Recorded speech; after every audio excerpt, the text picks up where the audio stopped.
অবৈধভাবে বালি উত্তোলন এবং তারপর সেটা বালিকে বিভিন্নভাবে বিভিন্ন বাজারে সেগুলোকে বিক্রি করে বা বিভিন্ন সংস্থার কাছে হস্তান্তরিত করে যে মোটা টাকার মুনাফা আদায়, সেটা সম্পূর্ণ অবৈধ এবং বেআইনি, যেটা বৈধতার একটা রূপ দেওয়ার চেষ্টা হয়েছে এমনটাই সন্দেহ ইডি আধিকারিকদের। বালি পাচারের এই যে চক্র এবং এই যে সিন্ডিকেট, সেই সিন্ডিকেটের কেন্দ্রে কোন কোন কোম্পানি রয়েছে তার সন্ধান এনফোর্সমেন্ট ডিরেক্টরেটের আধিকারিকরা করছেন। ঠিক শখের বাজারে যেখানে আমরা দাঁড়িয়ে আছি, জিডি মাইনিং প্রাইভেট লিমিটেড, এই কোম্পানির যিনি ডিরেক্টর 2024 সালে হয়েছিলেন, তার বাড়িতে ধীমান চক্রবর্তী, তার বাড়ি কল্যাণীতে, সেখানে যেমন তল্লাশি চলছে, সমান্তরালভাবে তল্লাশি চলছে শখের বাজারের এই অফিসে। কি কারণে এই কোম্পানিতে এসছে ইডির আধিকারিকেরা, যেটা তারা জানতে পাচ্ছেন যে এই কোম্পানি পূর্ব পশ্চিম বর্ধমান, মেদিনীপুর, এছাড়াও জানা যাচ্ছে যে উত্তর দিনাজপুর, সেখানেও এদের বেশ কিছু কাজ হয়েছে।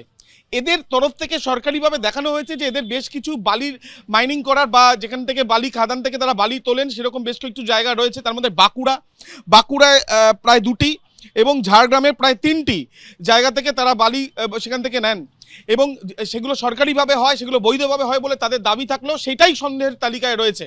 আরও একবার ছবিটা দেখাতে বলবো দীপেন্দু চক্রবর্তীকে। ইতিমধ্যে সেন্ট্রাল ফোর্সের জওয়ানরা ভেতরে রয়েছেন।